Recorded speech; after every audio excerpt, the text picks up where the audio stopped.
أعزائي طلبة وطالبات الصف الأول إعدادي بريب 1. معانا ومعاكم إن شاء الله مرحلة جديدة السنة دي، وإن شاء الله تكون تدريس مادة الساينس ممتعة معانا. معاكم ميس إيمان علي. المرحلة دي محتاجة منكم شوية تركيز. ليه محتاجة شوية تركيز؟ المعلومات فيها كتير جدا. تمام. اعتقد ان انتوا طلاب شطار، وان شاء الله معايا ومعاكم تقدروا تعرفوا مادة الساينس بتتكلم عن ايه. تمام، زي ما انتوا شايفين كده ان شاء الله هنحاول نبتدي المنهج بتاعنا ونشوف من خلال قناة سبيريت ساينس.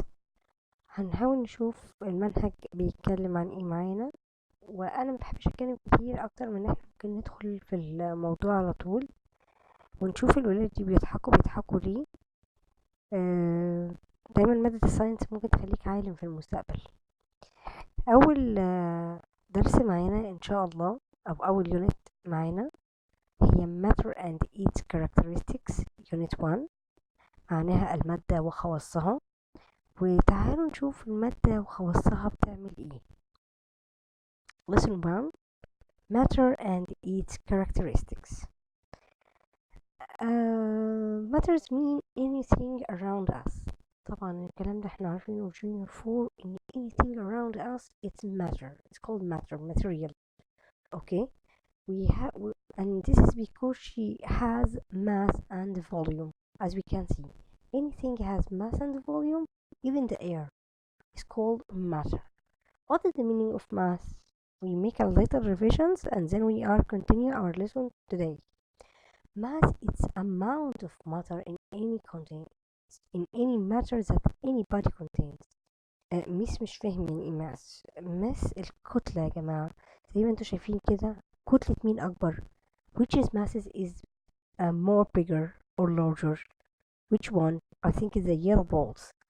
Okay, and the measuring unit of mass of these balls is called 5 grams, or maybe 5 kilos, but this is small, so we call it 5 grams.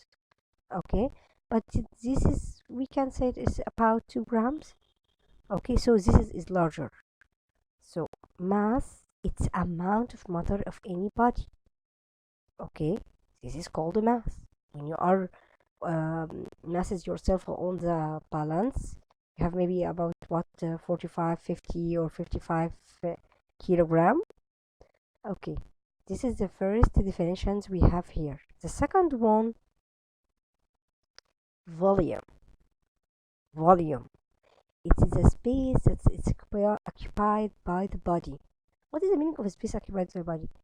If you sit on a chair and your brother or your sister or your colleague wanted to sit with you, you say, I have no room, I have no space, this is only for me. Okay, this is your volume on a chair. And the measuring unit of the volume, as we know it before, centimeter cubic or meter cubic for the large things, and for small things is a centimeter cubic. Let's see. Matter, it's anything that has mass and volume. It's anything that has masses or occupies space. والتعريف ده احنا خدناه في جونيور 4 والميس، والجو لطيف وحلو جدا واحنا فاهمين ونقدر نستوعبه ونعرفه. ودي examples عندنا مثلا hot air balloon, pill, cook, milk, books, beer, balloons. كل دول examples of matters. يلا بينا نشوف بعد كده الساينس هيفاجئنا بايه. بعد كده بيدخل هو بيتكلم عن characteristics. What is the meaning of object of matter can be distinguished by the other by physical properties and chemical properties. What does this mean? What is that? Any matter في الدنيا عندها physical properties و chemical properties. هنعرف الأول خصائص الفيزيائية بتاعتها. يعني ايه مثل الخصائص الفيزيائية؟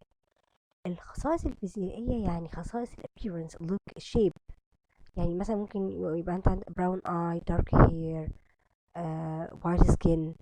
دي اسمها physical properties. Anybody can see it or feel it or can say it without any experiment.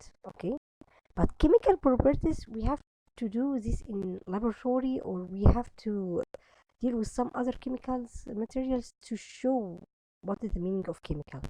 Okay, let's say physical properties الصفات الفيزيائية، chemical properties الخصائص الكيميائية.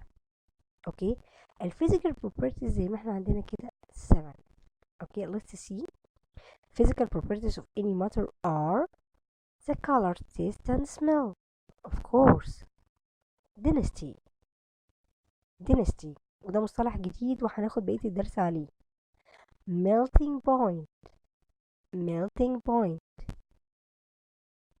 boiling point، وهنفهم الفرق ما بين الميلتنج والبويلنج. الفرق ما بين density كثافة والميلتنج بوينت نقطة الغليان، ونقطة البويلنج melting point نقطة الانصهار، وبويلنج بوينت نقطة الغليان. في فرق ما بين الانصهار والغليان. hardness مدى الصلابة والقوة. hardness electric conditions درجة التوصيل للكهرباء. thermal condition التوصيل الحراري. يلا بينا نعيدهم مرة تانية لآخر مرة ونقول the color, taste and smell, density, melting point, boiling point, hardness, electric condition, thermal condition. Let's see first one here. The color, taste and smell. This is called physical properties, one of the physical properties. It is a property that sometimes can be used in different among the material. We can differentiate it. يعني ايه differentiate it؟ زي ما انتوا شايفين كده، مجرد النظر بس كده نقدر نفرق نميز، جاي من كلمة different differentiate between iron and gold and silver. iron, gold, silver by its color. No need for more than that. Just look to the pictures and say to me, where is the iron? Okay, this one. Where is the gold? Okay, this one. By its color. We can differentiate it between salt and sugar. Oh, this is too white. But we can, on the floor, we can test it by our tongue. Okay, salt is maybe it's called sour, sugar is sugary or sweet. We can also differentiate between vinegar and perfume. Vinegar يعني خل, vinegar, and perfume by smell.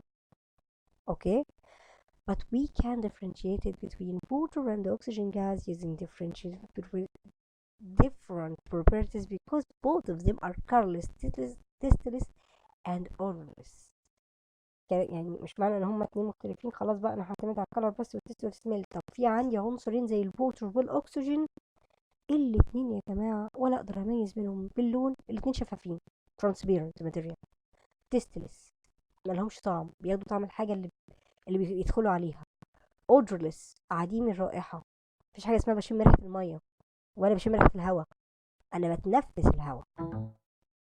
okay, another thing here, the other slide, this is vinegar, okay, and perfume, and we can say this by its color and its smell. density. وركزوا بقى معايا بالراحة كده واحدة واحدة لأن المصطلح ده جديد علينا، احنا خدنا الماس والفوليوم، لكن density الكثافة ده مصطلح جديد. okay, look at the following figure and show masses and equal volumes. تعالوا نشوف الماسز والفوليوم والدنسيتي دي بتتكلم عن ايه. اول حاجه هو قالك تعالى نشوف الفرق ما بين الوود والكورك والايرون.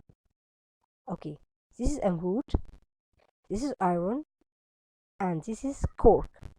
بتاع اللي شبه اللي مغطي بيها الازايز دي اسمها cork.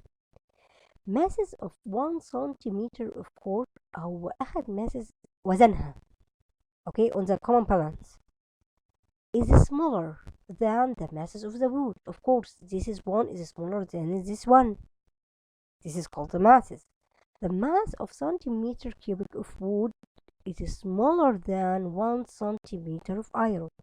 الله، يعني انا معنى كده الكلام دي مش معنى ان هي الفوليوم واحده 1 سنتيمتر يبقى الماسز واحده. والحاجه دي كنا اخدينها في جونيور 4 بتقول equal volume زي كيوب كده cannot be have equal masses or equal volume has different equal volumes have different masses. اوكي، مكعب التلج غير مكعب من الحديد غير مكعب من